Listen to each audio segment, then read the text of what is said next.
Humility in the disciples of Yeshua. We have studied humility in the person and teaching of Yeshua.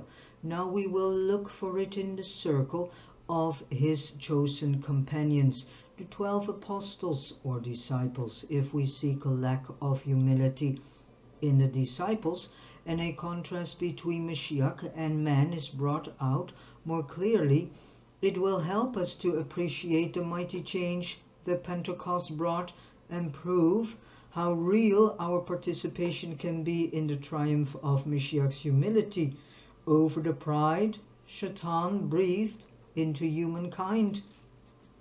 In the text quoted from the teaching of Yeshua, we have seen the occasions on which the disciples proved how much they lacked the grace of humility. Once they were disputing about who should be the greatest. Another time the sons of Zebedee with their mother had asked for the first places, the seats on the right hand and the left hand of Yeshua's in glory.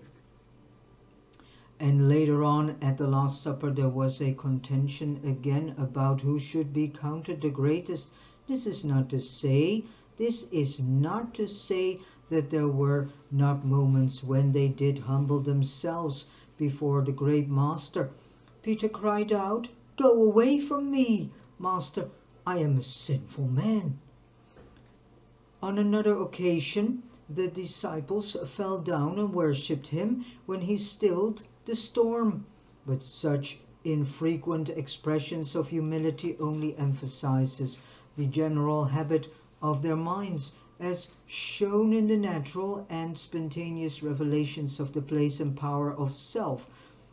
The study of the meaning of their behavior will teach us some important lessons. First, in the fact that there may be the enthusiastic and active practice of believing, while humility is still sadly lacking. The disciples had a fervent attachment to Yeshua. They had forsaken all to follow him. The Father had revealed to them that he was the Mashiach of the one living Most High. They believed in him, they loved him, and they obeyed his commandments. When others fell away, they remained faithful to him. They were ready to die with him, but deeper than all of this devotion was the existence of an inner power of sin and selfishness. This power had to be dealt with before they could be witnesses of the power of Yeshua to save. It is so with all of us. We may find professors and ministers, evangelists and other workers and missionaries and teachers, in whom the gifts of the Spirit are many and manifests, and who are the channels of blessings to multitudes, but of whom, when tested or close interpersonal relationships reveal their true characters, it is only too evident that the grace of humility as an abiding characteristic is rarely to be seen. All of this tends to confirm the reality that humility is one of the chief and highest virtues, one of the most difficult to attain, and one to which our first and greatest efforts ought to be directed. Humility is a virtue that only comes in power when the fullness of the Spirit makes us partakers of the indwelling Mashiach, and he lives within us.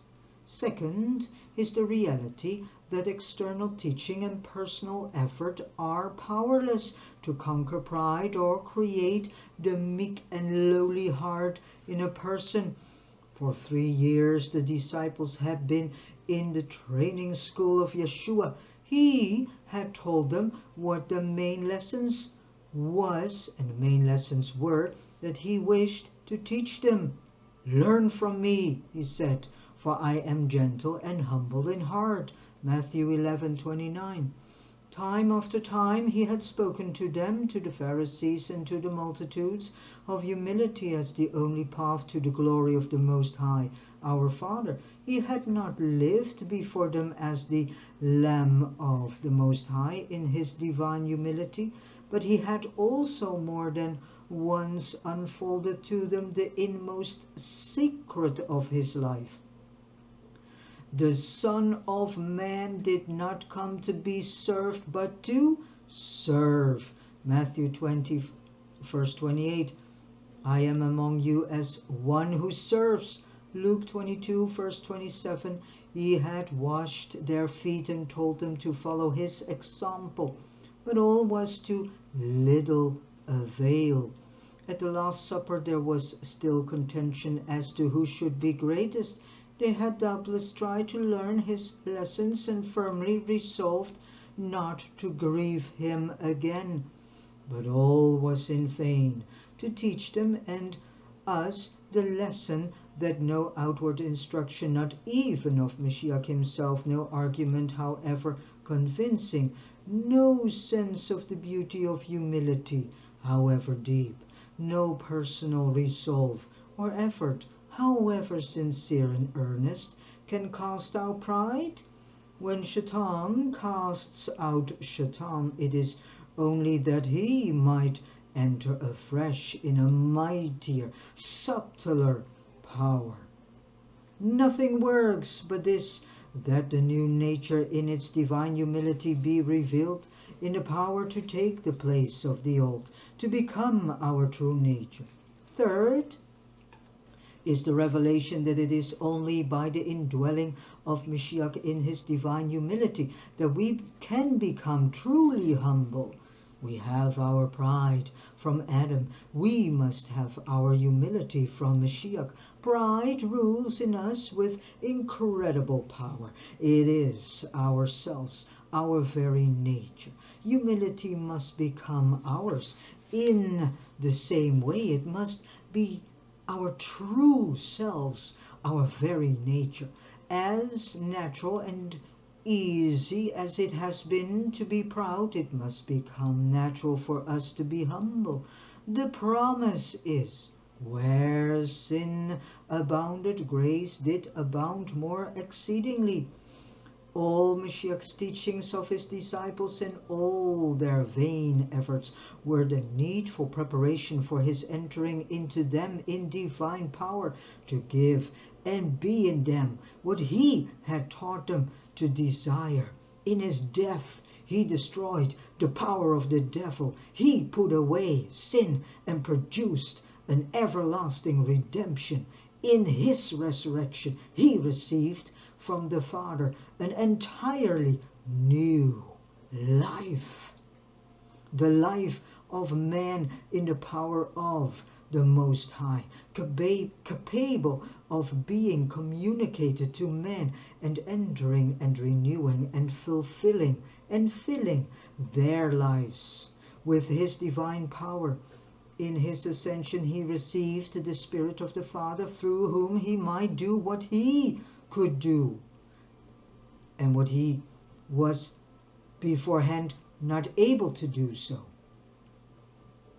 While he was here on earth, make himself one with those he loved, actually live their life for them so that they could live before the Father in humility like his own. On Pentecost he came and took possession of the assembly, the work of the preparation and conviction, the awakening of desire and hope that his teaching brought about was perfect by the mighty change of Pentecost. The lives and the epistles of James and Peter and John bear witness that all was changed, and that the spirit of the meek and suffering of Yeshua had taken possession of them. Is this new information? There may be some readers who have never given particular thought to the subject and therefore do not realize yet its immense importance as a question for the assembly. There are others who have felt condemned for their lack of humility and have made great efforts only to tail and to be discouraged and to fail. Still others may be able to give joyful testimony of spiritual blessings and power, yet there has never been conviction concerning the lack in those around them. Some may be able to witness to the Master's deliverance and victory in this area, but realize how much they still need and may expect from the fullness of Yeshua. To whatever class you belong, may I urge that the pressing need to seek a deeper conviction of the unique place that humility holds in the life of every believer.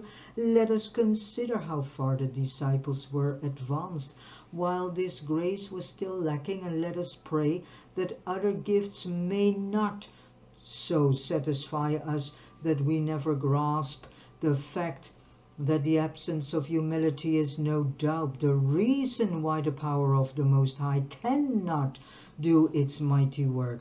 It is only where we, like the Son, truly know and show that we can do nothing of ourselves that the Most High will do everything. It is when the truth of the indwelling Mashiach takes the place it deserves in the experience of believers that the church will put on her beautiful garment, and humility will be seen in her teachers and members as the beauty of holiness.